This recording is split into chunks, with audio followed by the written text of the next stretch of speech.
প্রশ্ন হলো শবে বরাতের আমল সম্পর্কে কিছু বলুন কোরআন সুন্নাহর আলোকে।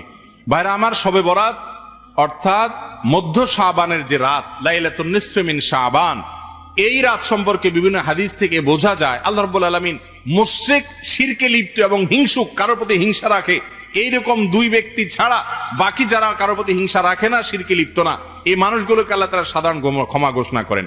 এবং এই রাতের ফজিলত সম্পর্কে অনেকগুলো হাদিস আছে।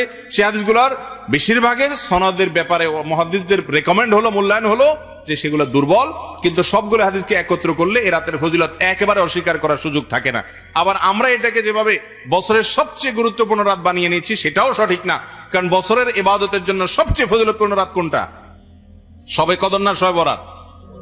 সেটা অবশ্যই পরিত্যাজ্য। এই মাসের মধ্য রজনী, যেটাকে লাইলাতুন নিসফে মিন শাবান হাদিসে বলা হয়েছে, শাবানের মধ্য রজনী, শাবানের মধ্য রাত, মাঝামাঝি রাত অর্থাৎ 15তম রাত, যেটি এই 14ই শাবান দিবাগত রাত বা মধ্য শাবান রজনী, যেটাকে আমাদের দেশে শবে বরাত বলি আমরা, এই রাত সম্পর্কে অনেকগুলো হাদিস বর্ণিত আছে।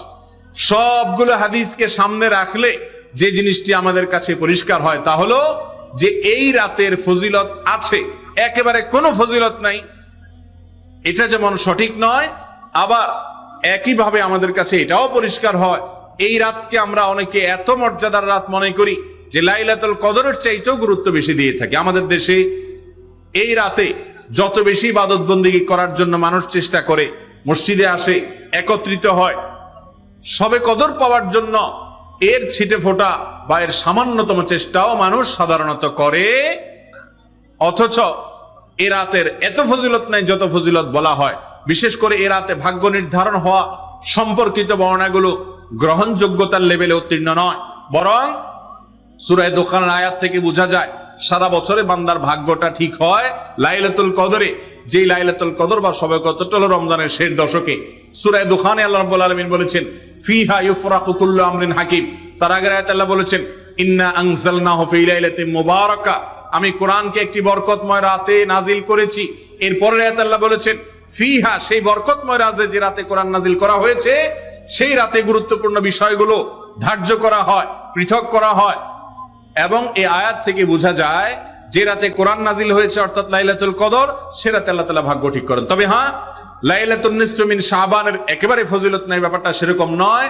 এ রাতে আল্লাহ রাব্বুল আলামিন হিংসুক এবং মুশরিক ছাড়া, যারা অন্যের প্রতি হিংসা করে এবং যারা শিরকে লিপ্ত, এই মানুষগুলো ছাড়া বাকি মানুষগুলোকে আল্লাহ তাআলা সাধারণ ক্ষমা ঘোষণা করেন।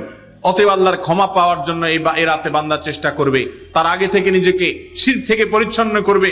কারোর প্রতি হিংসা থাকলে, শত্রুতা থাকলে, বিদ্বেষ থাকলে সেটা থেকে নিজেকে পরিষ্কার করার চেষ্টা করবে একজন ইমানদার মানুষ। এ হলো শাবান মাসে একজন ইমানদারের করণীয়। বিশেষ করে এই মাসে রমজানের জন্য আগে থেকে প্রস্তুতি নিতে হবে। কি প্রস্তুতি? যে আমার রমজানে কখন আমি কোরআন তেলাওয়াত করব, এই রমজানে আমি কয় খতম কোরআন দিব, কত পারা কোরআন তেলাওয়াত করব, আমার কোরআনের তেলাওয়াতের জন্য কোন সময়টা ঠিক করব, ফজরের আগে পড়বো না পরে পড়বো, আমি এই রমজান মাসে কোন বদ অভ্যাসটা বাদ দিব, কোন খারাপ কাজটা বাদ দিব, এগুলোর পরিকল্পনা